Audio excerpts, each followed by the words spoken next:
जाहिर सी बात है, तीसरे दिन का बिजनेस और भारतीय जनता पार्टी का खीमा काफी नाराज कह रहे हैं कि जो स्पीकर का एक्शन थी, जो स्पीकर का मुंह था, अनकॉन्स्टिट्यूशनल था।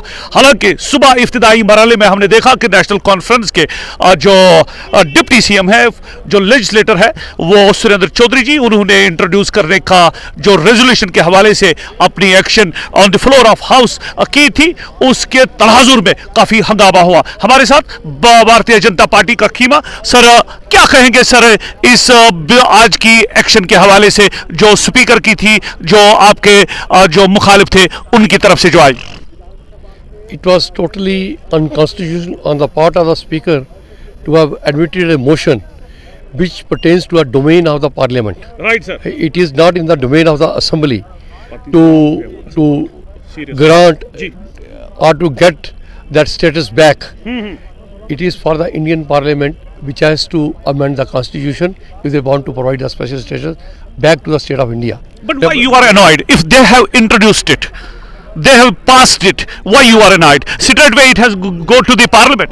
There are political reasons. Right, sir. This special status has been fostering a sense of alienation among the public. It has destroyed the valley and has fostered only terrorism in the valley. It has only given you can say a breathing space for the separatists to continue here. During the last 5 years, you have seen all those stone pelting incidents have gone away. Right, sir. There is a drop in militancy related activities. There is a peace in the valley of Kashmir. Lakhs and lakhs of tourists have visited this valley. So there was after the abrogation of this special status which was provided by the Article 370, we hope that this government will work for the betterment of the public. This will focus more on other issues. लेकिन sir, national conference के legislators कह रहे थे कि ये यहाँ का sentiment जो है जम्मू कश्मीर के लोगों का, वो रिप्रेजेंट कर रहा था। तो फिर उमर साहब ये सब चीज़ें जानते हैं।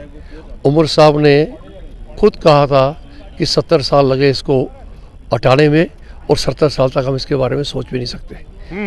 जब वो चीफ मिनिस्टर की उन्होंने ओथ ली, उस टाइम पे उन्होंने खुद कहा था कि ये हमारे बैक बर्नर पे है, ये हमारा इशू नहीं है। उन्होंने कहा था हमारा मेजर इशू जो है वो स्टेट का है। सर, बने रहे। सर, आपकी रिएक्शन, कल जब बिजनेस हाउस जो है वो शुरू होगा, बिजनेस शुरू होगा, क्या आपकी लाइन ऑफ एक्शन रहेगी?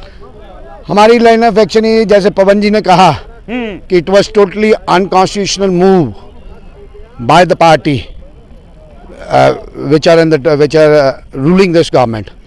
तो हम यही कहेंगे unconstitutional, undemocratic, unethical and without a legal validity. Sir, कल और बिजनेस शुरू होगा, आपका क्या प्रोटेस्ट जारी रहेगा? प्रोटेस्ट जारी रहेगा, हमारा प्रोटेस्ट जारी रहेगा। उसको आगे चलने नहीं देंगे। अच्छे तरीके से इन्होंने कहा कि इनका डोमेन ही नहीं है, ये इस रेजोल्यूशन को ला नहीं सकते थे, इसकी लीगल सेंटिटी कोई नहीं है। तो ये लाया गया सिर्फ एक एपिटाइट, एक भरने का, भूख मिटाने की प्रयास हुआ। और यही प्रयास यही प्रयास नेशनल कॉन्फ्रेंस 47 से लेकर 2024 तक यही प्रयास कर रही है।